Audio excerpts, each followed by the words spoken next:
کار شب و روز منه، دلم میخواد نشه باشم آرزوی هر روزمه. من تو کوچه های نوروز تراکتوری آشنا دارم، میخوام بگم فلانی اسمشون برم خیلی تو را دوست دارم، بدون مسقال فروشان تنگ شده این دلم برات، دلم میخواد یه بار دیگه شیره بیاری تو برات. دمدمای صبح باد خماری تو پر و پام بیچی،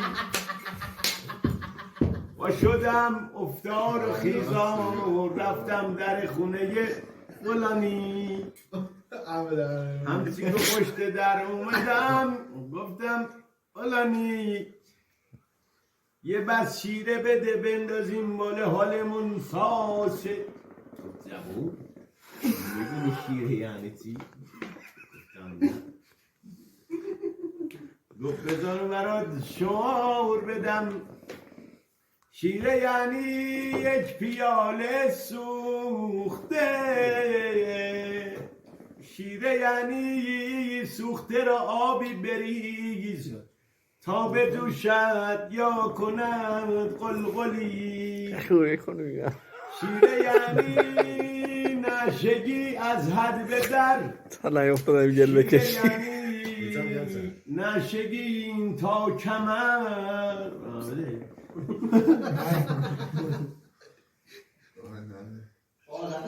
آدم نفس نیام بیگ من نمیدید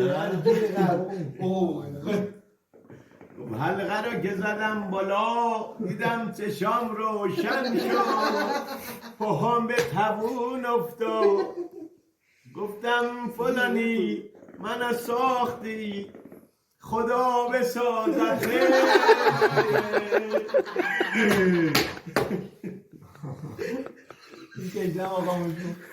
شیره با بنگ مهیاز بیا تا برویم، نشگی منتظر ماست بیا تا برویم، سیخ در معرکه میافتد و برمیخیزد، رقص این سیخ چه زیباست بیا تا برویم.